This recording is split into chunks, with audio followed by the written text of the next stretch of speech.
Welcome to our new web series. This is the 6-pack in 6 months junk food, fast food diet. Now you're probably scratching your head. Did you hear that correctly? And in fact you did.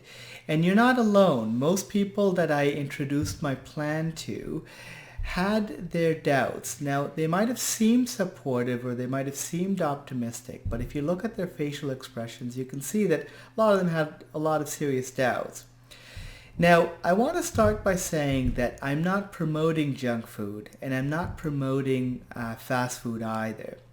This is really meant to be an educational exercise where I will be eating a lot of junk food, I will be eating a lot of fast food, and not because this is a healthy thing or a behavior to be encouraged.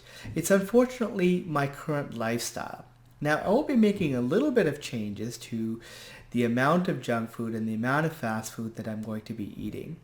But what I'm trying to prove is that you don't have to make drastic changes to your diet or to your life in order to achieve health or a healthy or attractive physique.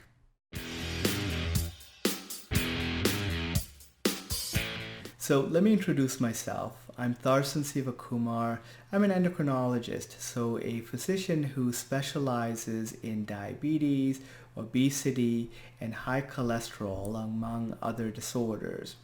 I'm the director of the Institute of Diabetes and Endocrinology, which is a set of clinics here in Toronto, Canada. So I'm 42 years old. I'm generally quite healthy. I don't have any specific health disorders other than a little bit of back pain. I do take cholesterol medications, and not because I have high cholesterol, but more for preventive reasons.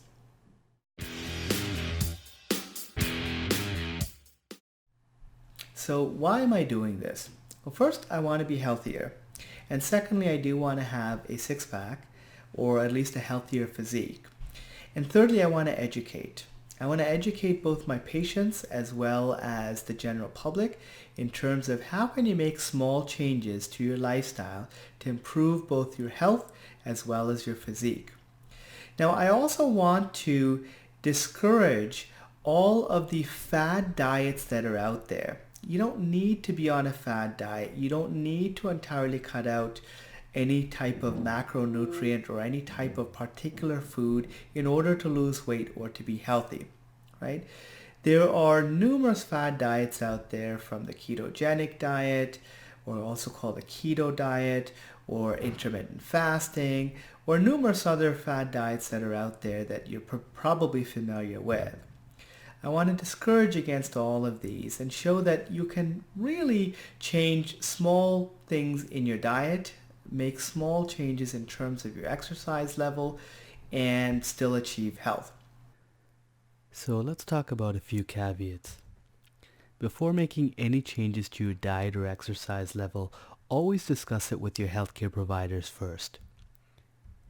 Now, if you have diabetes, you have to understand that some of the foods that I'm going to be eating are going to be high in carbohydrate content, or they might have a high glycemic index or glycemic load.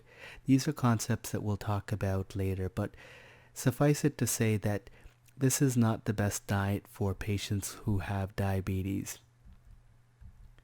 Now, I'm going to be drinking a lot of water during this project, and people who have certain conditions such as congestive heart failure or kidney disease might need to limit their water intake. So again, before you make any changes, always discuss it with the healthcare provider. Now, let's talk about a few rules. The first rule is never be hungry. This is not a diet where you're supposed to be hungry. I'm going to make sure that I eat my fill and I don't keep myself hungry. Now, that doesn't mean that I will never be hungry. Now, a person who's not dieting at all will feel hungry. So if you ate breakfast just before lunch, you might be hungry, and that's okay. What I'm saying is I don't want to be hungry as a result of this particular diet. I'm going to try to upload at least one video a week. Now, I'm fairly busy, and some weeks this may not happen, but that's going to be the goal for now. I'm going to try to log all of my food and exercise activities so that anyone watching can follow along. So the six pack for 6 months will start officially next week after I've had a chance to do some baseline blood tests where we check my sugar levels as well as my cholesterol levels. And after the 6 months is done, I will check all of these again just to see if there's been any significant changes. So next, I'm going to show you a number of clips where I talk to my family doctor as well as a few other people in our clinic to see what their reactions are to this plan.